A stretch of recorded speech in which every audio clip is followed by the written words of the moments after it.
नमस्कार. रिव्हिजन चॅनलवर आपल्या सर्वांचं स्वागत. मी आणि विदिशाताई आज तुमच्याशी गप्पा मारायला आलोय. नमस्कार विदिशाताई. नमस्कार. प्रत्येक संस्कृती ही नदीच्या किनाऱ्यावरती जन्माला आली. पर्यावरण हा सध्याचा अतिशय सेन्सिटिव्ह असा विषय. बरोबर. राज्य शासन करत असताना अहिल्याबाईंचं सुद्धा या पर्यावरणाकडे विशेष लक्ष होतं. तर हे त्यांनी कसं साधलं? बरोबर आहे. शेतकरी त्यांनी केंद्रबिंदू ठेवला होता. त्यांच्या सगळ्या ज्या कर पद्धती होत्या त्यांचं असं म्हणणं होतं की जर शेतीत चांगलं उत्पन्न आलं तर हा शेतकरी वर्ग सारा देऊ शकतो. म्हणजे ज्यावेळी दुष्काळ पडेल त्यावेळी पूर्णपणे सारा माफी करण्यात यावी हे त्यांनी धोरण अवलंबलेलं होतं. कारण त्यांची अशी विचारधारा होती की शेतकरी हा अन्नदाता आहे. बरोबर. आणि तो कधीही नुकसानीत किंवा अडचणीत येता कामा नये. आणि त्या दृष्टीने त्यांनी सगळी त्यांची जी शेतसारा वगैरे ही सगळी जी धोरणं होती ही त्याला केंद्रबिंदू ठेवून आखलेली होती. म्हणजे आता त्यांनी त्यासाठी ठिकठिकाणी जलाशय पण बांधले. आणि पर्यावरणाचं म्हणजे त्या काळापासूनच त्यांनी जे पर्यावरण रक्षणाचं सूत्र ठेवलेलं ते म्हणजे बी बियाणं शेतकऱ्यांना उपलब्ध करून देणं, पुरेसे जलाशय म्हणजे नद्यांवरती बंधारे बांधून असेल किंवा विहिरी, तलाव, हौद निर्माण करणं, बारवे बांधणं या माध्यमातनं असेल किंवा वेगवेगळ्या ठिकाणी कुंड बांधून असेल. आणि त्या बरोबरीने वृक्ष लागवड करायची आणि त्या वृक्षांचं संवर्धन करायचं हेही त्यांचं खूप महत्वाचं धोरण होतं. तर त्यांनी त्या काळी दारिद्र्य रेषेखाली जे शेतकरी होते त्यांना जमिनी कसण्यासाठी म्हणून दिल्या मालकी हक्काने. पण त्यांनी अटी अशा घातल्या होत्या की शेतकऱ्यांनी जर 20 फळझाडं लावली तर त्यातल्या 9 फळझाडांचं उत्पन्न त्यांनी घ्यायचं आणि 11 झाडांचं जे उत्पन्न आहे ते शासनाला द्यायचं. 9-11 कायदा होता. बरोबर. 9-11 कायदा असं नाव दिलेलं. आणि अशा पद्धतीने त्यांनी शेतकऱ्यांना मदत केली. एवढंच नाही तर त्यांनी शेतकऱ्यांना मुभा दिली होती की त्यांचं उत्पादन ते अनेक ठिकाणी विकू शकत होते. त्यामुळे त्यातनं त्यांना लाभ पण बराचसा होत असेल. आणि त्या काळी म्हणजे अशा नोंदी आहेत. म्हणजे इंग्रज जो मेजर होता स्टुअर्ट त्याच्या नोंदींमध्ये राजपुताना, बुंदेलखंड वगैरे या भागात दुष्काळ पडल्याचा उल्लेख आहे.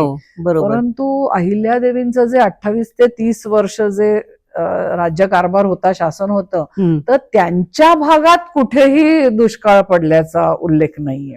म्हणजे हे विशेष आहे, खरोखरच विशेष आहे. आणि त्यांनी असं ठेवलेलं चाणक्यासारखे थोडे त्यांनी कर पद्धती ठेवली होती. म्हणजे काही बाबतीत शिथिलता ठेवली होती. आणि उत्पन्न नसेल तर ते माफी करण्यात यावी किंवा दुष्काळ पडला तर पूर्णपणे शेतसारा माफ करावा हे त्यांचं धोरण होतं.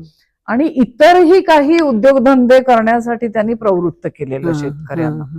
आणि एवढंच नाही म्हणजे हे शेतीविषयक झालं, एवढंच नाही तर त्यांनी काही पूर्ण योग्य मोबदला देऊन शेतकऱ्यांकडनं विकत घेतली होती.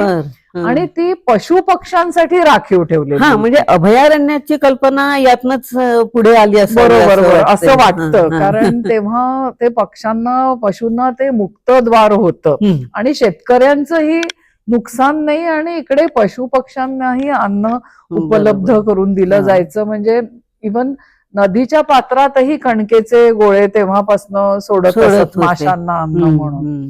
तर हे झालं पशु पक्ष्यांविषयी.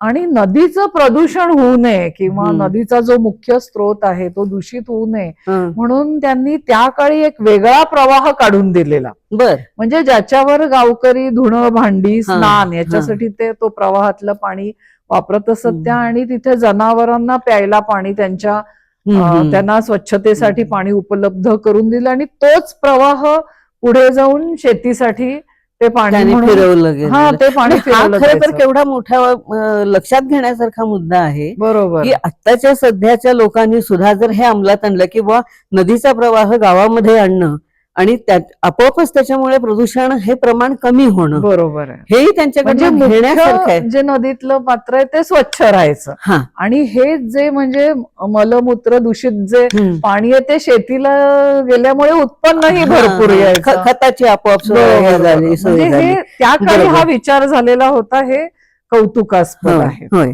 बरोबर आहे. त्याचबरोबर त्यांनी विहिरी बांधल्या स्वतःच्या राज्यामध्येच असं नव्हे तर बाहेरच्या हो. राज्यांमध्ये सुद्धा बारव बरोबर. बांधली. म्हणजे महाराष्ट्रभर नाही तर बाहेरही त्यांनी खूप काम केलंय. हा. म्हणजे जसं केदारनाथला त्यांनी कुंड बांधलं, जे हो. अगदी जमिनीपासून 300 फूट उंचीवर आहे, होतं. बरोबर. किंवा मला वाटतं त्यांनी ह्याच्यामध्ये वृंदावनला त्यांनी लाल दगडातनं बारवा बांधल्या, किंवा हो. वेरूळ येथे एका बारवेचा त्यांनी जीर्णोद्धार केला. तो तर विस्तृत जलाशय होता, जवळपास काहीतरी 158 बाय 185 मीटर एवढा रुंद होता, आणि घृष्णेश्वर मंदिरापासून अर्धा किलोमीटर अंतरावरती, आणि विशिष्ट पद्धतीने ते बांधकाम केलेलं आहे त्याचं. म्हणजे तिथे वस्त्र बदलण्यासाठी खोल्या, किंवा ह्याचे कोनाडे दिवे लावण्यासाठी, आणि मंडप घालता येईल असं प्रत्येक पायरीवर सोय, असं खूप वैशिष्ट्यपूर्ण ती बारवा आहे. आणि ती शिवतीर्थ या नावाने ती प्रसिद्ध पण आहे. आणि त्याच्या संरक्षक भिंतीवर पूर्वेकडे त्यांचा शिलालेखही आहे. म्हणजे 1769 साली त्यांनी त्याचा जीर्णोद्धार केला होता. मंडळी, विशेष आहे ना, 1769 सालामध्ये हा विचार करणं आणि या पद्धतीनं संपूर्ण पर्यावरणाचं रक्षण करणं हे खरोखर लक्षात घेण्यासारखं आहे. आपणही ह्याचं जर अनुकरण केलं तर प्रदूषण म्हणा, जलसंवर्धन या सगळ्याच गोष्टींवरती आपल्याला लक्ष देता येईल. धन्यवाद.